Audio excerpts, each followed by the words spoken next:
मुंबईतील महायुतीच्या उमेदवारांसाठी पंतप्रधान नरेंद्र मोदी आता मैदानात उतरल्याचं पाहायला मिळतंय। पंतप्रधान नरेंद्र मोदी यांची मुंबईमध्ये उद्या भव्य अशी सभा आणि भव्य असा रोड शो आयोजित करण्यात आलाय। तर रोड शोच्या नियोजनासंदर्भात भाजपची आज बैठक पार पडली।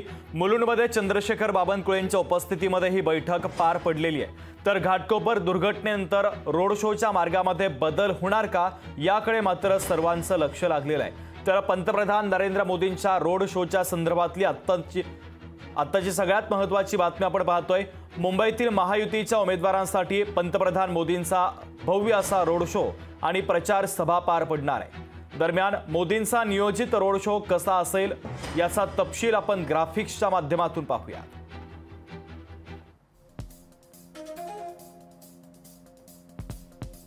अशोक सिल्क मिल येथून मोदींच्या रोड शोला सुरुवात होणार आहे। त्यानंतर पुढे हा रोड शो जाईल सर्वोदय जंक्शन पर्यंत।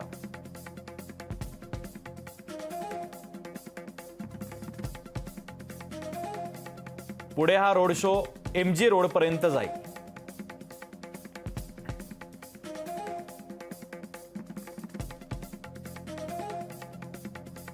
तर त्यापुढे पश्चिमेकडून पूर्वेला रोड शो प्रवेश करेल।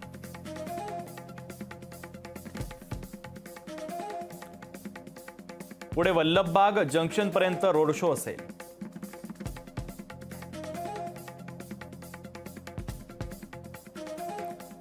त्यानंतर पुढे पार्श्वनाथ जैन मंदिरापर्यंत मोदींचा रोड शो जाईल।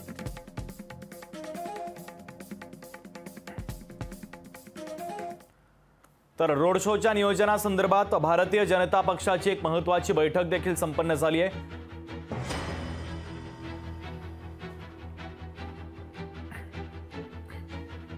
दिनांक 15 मे रोजी मुंबई शहरामध्ये रोड शो असल्यामुळे LBS मार्गाचा वापर केला जाणार आहे। त्यासाठी मुंबई वाहतूक पोलिसांनी रोड ट्रॅफिक डायव्हर्जन केलेलं आहे। त्यामध्ये Gandhinagar junction to RB Kadam Marg आणि MG रोडचा RB कदम चौक ते मेघराज जंक्शन हा रोड दुपारी 2 ते रात्री 10 वाजेपर्यंत वाहतुकीसाठी पूर्ण बंद असणार आहे। एवढे 14 जण गेले याच्याविषयी दुःख फक्त मुंबईला नव्हे तर या संपूर्ण महाराष्ट्राला आहे। आणि याच भागातून जर भाजपला वाटत असेल रोड शो करावे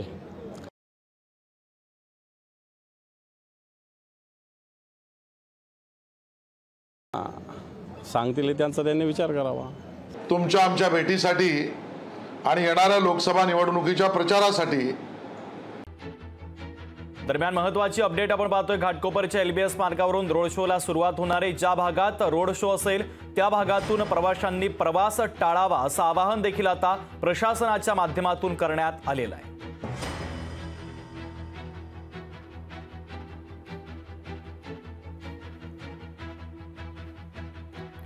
तर माहुल ते घाटकोपर रोड मार्गावरची वाहतूक बंद राहील। मेघराज जंक्शन ते RB कदम जंक्शन मार्गावर 2 वाजल्यापासून 10 वाजेपर्यंत वाहतूक बंद राहणार आहे।